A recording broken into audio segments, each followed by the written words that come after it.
أعوذ بالله من الشيطان الرجيم.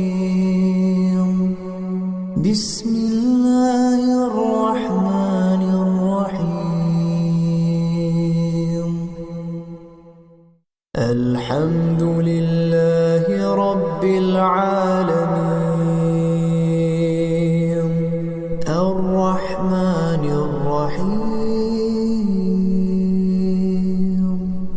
مالك يوم الدين.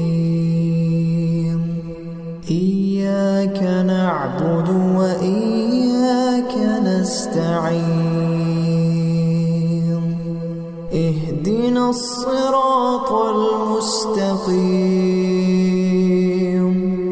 صراط الذين أنعمت عليهم غير المغضوب عليهم ولا الضالين.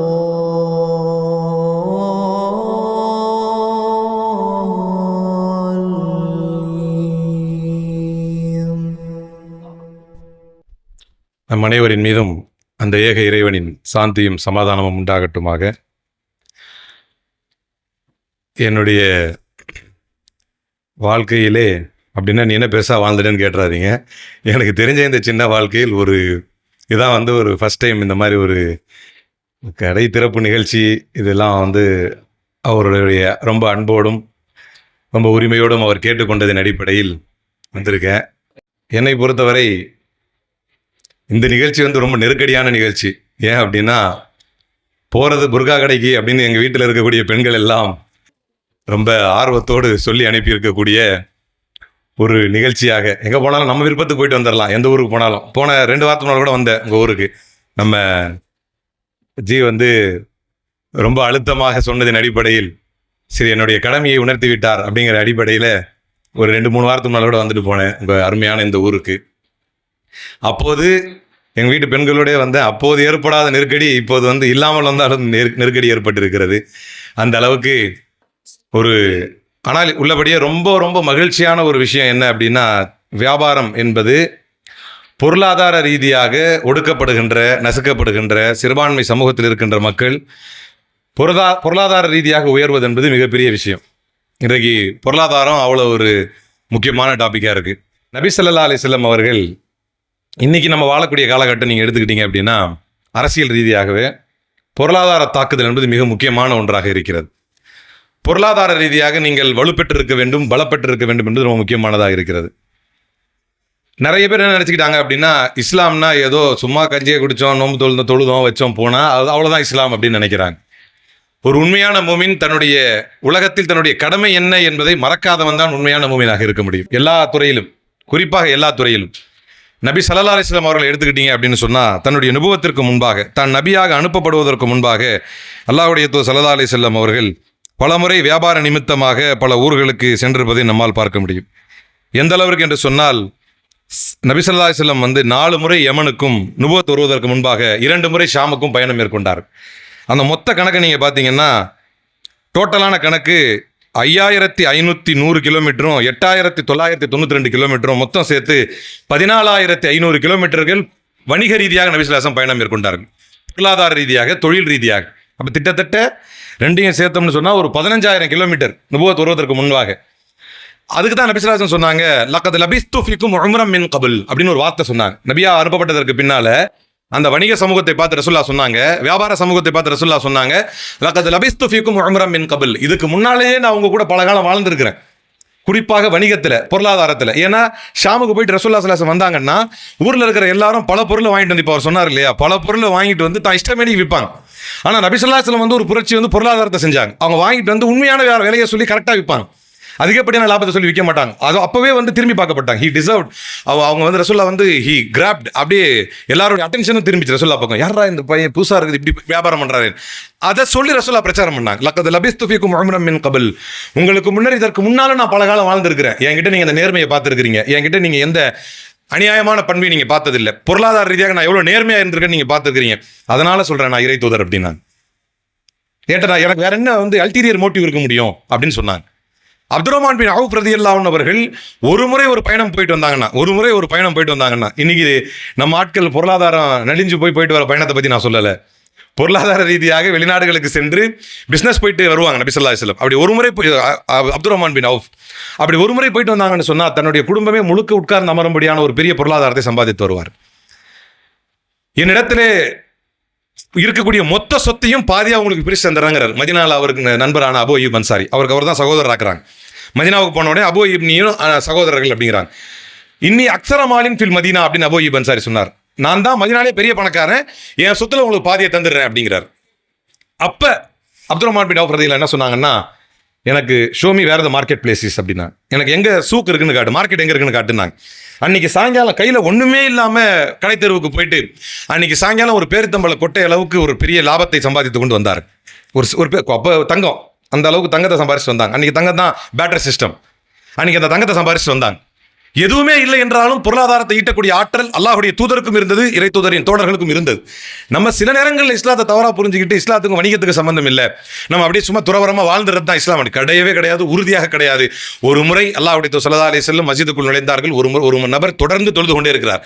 அப்போ உமர் ரலியல்லாஹு அன்ஹு ரசூலுல்லாஹி ஸல்லல்லாஹு அலைஹி வஸல்லம் கேட்டாங்க, what he is doing for his daily bread, தினத்துக்கு சாப்பாடு என்ன செய்யறாங்க அப்படின்னு கேட்டாங்க. அப்போ உமர் சொன்னாங்க, he has a brother who goes to the forest and cut the timbers and take care of his family as well. இந்த அவருடைய குடும்பத்தை சேர்த்து அவர் பார்த்துக்கிறாரு அப்படின்னா. ஒரு பிரதர் இருக்காரு, அவர் காட்டுக்கு போறாரு, கட்டையை உடைக்கிறாரு, வியாபாரம் பண்றாரு, தொழுவுற இந்த சகோதரருடைய குடும்பத்தை சேர்த்து அவர் பார்த்துக்கிறாரு. அப்ப ரசூலுல்லாஹி சொன்னாங்க, inform him, tell him that his brother is better than him. இவனை விட அவன் சகோதரன் சிறந்தவன் என்று சொல்லுங்கள். அந்த அளவுக்கு முக்கியத்துவம் வாய்ந்தது பொருளாதாரம். அந்த வகையில் தான் வரலாற்று பூர்வமாக இந்த நிசா புர்காவினுடைய இந்த நிறுவனத்தினுடைய இவ்வளவு பெரிய ஒரு எழுச்சியில் வளர்ச்சியில் பங்கெடுப்பதில் ஏன் பெருமை கொள்கிறேன் என்று சொன்னால், பொருளாதார ரீதியாக இன்றைக்கு ஈடு இருக்கிறது. நேற்று கூட இங்கே சார்ந்த சகோதரர்களுடைய அமைப்பு அலுவலகத்துக்கு எல்லாம் உள்ள வந்துட்டு கையில் ஒன்றும் இல்லாமல் போனாங்க. பார்க்குறோம் எந்த அளவுக்குன்னா பொருளாதாரம் ரொம்ப முக்கியமானது. ஏன்னா யாருக்கும் அங்கே வச்சு லாக் பண்ணால் எல்லாமே க்ளோஸ் ஆயிரும். அதனால தான் ரசூல் ஸல்லல்லாஹு அலைஹி வஸல்லம் அவ்வளோ முக்கியத்துவம் கொடுத்தாங்க அதுக்கு. அப்படி முக்கியமான ஒரு பொருளாதாரம். அதில் ஹைலைட் என்ன அப்படின்னா, அந்த பொருளாதாரத்தை நேர்மையோடு சம்பாதிக்கக்கூடியவர்கள் அரிதிலும் அரிதாகி போனார்கள். நபி ஸல்லல்லாஹு அலைஹி வஸல்லம் குவித்து வைத்திருக்கக்கூடிய கோதுமைக்குள் கை வைட்டு, இதெல்லாம் ஈரமாக இருக்குது, ஈரமான கோதுமையை தனியாக வச்சு வித்திருக்கோ, காய்ந்த கோதுமையை தனியாக வச்சு வித்திருக்கோ, எதிலும் ஒரு நேர்மையை மேற்கொள் என்றார்கள். அப்படி நேர்மையான நிறுவனமாக, நியாயமான நிறுவனமாக முஸ்லீம்கள் தங்களுடைய நிறுவனங்களை அமைத்துக் கொள்வதன் மூலமாக, நான் கடைசியாக ஒரு செய்தியை சொல்லி முடித்துக்கொள்ள ஆசைப்படுகிறேன். பொது சிவில் சட்டத்தை பற்றி சொல்லும்போது சொன்னேன், நீங்க உங்களுடைய வாழ்க்கையில் நம்முடைய வாழ்க்கையில சிவில் சட்டங்களை சரியாக அமல்படுத்தி இருந்தால் மற்றவர்கள் பார்த்து, அடடே இஸ்லாத்தில் இருக்கக்கூடிய கல்யாணம் ரொம்ப சூப்பராச்சே, டிவர்ஸ் ரொம்ப சூப்பராச்சே, ரீமேரேஜ் ரொம்ப சூப்பராச்சே, குலா ரொம்ப சூப்பராச்சே, அதையே இவங்க தடை பண்ணணும்னு நினைக்கிறாங்கன்னு கேள்வி கேட்டிருப்பாங்க. நம்ம இடத்துல அது நடைமுறையில் இல்லாமல் போனதுனால பொது சிவில் சட்டம் வந்தா என்ன, நம்மளுக்கு நல்லா இருக்குது அப்படின்னு கேட்குறாங்க. அப்போ அதே மாதிரி தான் வியாபாரமும். இன்றைக்கு அதிகமாக பொய் சொல்லி வியாபாரம் செய்யக்கூடியவர்களுடைய கணக்கெடுப்பில் இஸ்லாமியர்கள் வந்து குவிந்து விட்டார்கள். ஃபோர்ஜரி வியாபாரிகளுடைய கணக்கிலே முஸ்லீம்கள் நிறைய, ஒரு வழக்கறிஞராக சொல்கிறேன், நிறைய வந்து குவிந்திருக்கிறார்கள். தவறான விஷயங்களை வியாபாரம் செய்து சம்பாதிப்பதை குவிந்திருக்கிறார்கள். ஆனால் அந்த வகையில் இப்படி ஒரு நேர்மையான நிறுவனத்தை நடத்தி, நான் கடந்த இதில் வந்தேன்னு அவர் சொன்னார் சகோதரர், கடந்த திறப்பு நிகழ்ச்சியில் வந்தேன், இப்போ அடுத்த கட்டத்துக்கு இந்த நிறுவனம் முன்னேறி இருக்கிறது அப்படின்னு சொல்கிறார். அந்த வகையில் உள்ளபடியே மிகப்பெரிய மகிழ்ச்சி அடைகிறேன். அப்துல் ரஹ்மான் பின் அவுஃப் போன்று அவங்க தான் மிகப்பெரிய முன்னுதாரணம் நமக்கு. பத்ரு போர்க்களத்தில் கூட காபு பின் உமையாவை பிடிச்சிக்கிட்டு நிற்கிறாங்க. அவங்ககிட்ட டீலிங், என்ன டீலிங்னா, என்னை பிடிச்சிக்க, என் கையை பிடிச்சிக்க, உனக்கு பல ஒரு குதிரைகள் சுமக்கக்கூடிய அளவுக்கு ஒரு கூடிய கொடுத்துட்றேன் அப்படின்னு பிஸ்னஸ் டீல் பேசிட்டு இருக்கிறாங்க. அந்த நேரம் பார்த்து பிலால் ரலியல்லாஹு வந்துட்டாங்க. இவன் நம்மளை ரொம்ப டார்ச்சர் பண்ணவனாச்சு. அப்போ 2 பேருக்கு மத்தியில் பிரச்சனையாவது. பிலால் ரலியல்லாஹு கூப்பிட்டுறாங்க ஆளுங்களை, இங்கே பாரு இவன் மாட்டிக்கிட்டான், காபி பண்ணுமையா மாட்டிக்கிட்டான் அப்படின்னு சொன்னோடனே அப்போ ஒரு கத்துறார். அப்துல் ரஹ்மான் டென்ஷன் ஆகி கத்துறாரு, ஏன்னா நான் ஒரு பிஸ்னஸ் முடிச்சிருக்கிறேன், அவனை பிடிச்சி வச்சிருக்கிறேன், ஏன் இப்படி கத்துற, கருப்பீரத்தின் மகனே டென்ஷன் ஆகி கத்துறாங்க. அதுக்கப்புறம் வந்து அவரை வெடிப்பட்டாங்கன்னு வைங்களேன், அது ஒரு பெரிய கதை. ஆனால் எல்லா நேரத்திலும் பிஸ்னஸ் டீலை ரொம்ப கரெக்டாக முடிப்பாங்க அப்துல் ரஹ்மான் பின் அவுஃப் ரலியல்லாஹு. அந்த மாதிரி இந்த சமூகத்தில் ரொம்ப வாயாடக்கூடிய என்ன மாதிரி ஆட்களும் நிறைய பேர் இருக்கிறாங்க. ஆனால் அதிகம் பேசவில்லை என்றாலும் பிஸ்னஸ் செய்கிற ஆட்கள் நிறைய வேணும் சமுதாயத்தில். தொழில் செய்யக்கூடிய ஆட்கள் நிறைய வேணும். அதற்கு இது போன்ற மக்களுடைய ஆதரவும் தொடர் ஆதரவு கண்டிப்பாக வேண்டும். அதிலும் நேர்மையாக வியாபாரம் செய்பவர்களை ஆதரிக்க வேண்டியது நம்முடைய சமுதாய கடமை என்பதை புரிந்து கொள்ள வேண்டும்.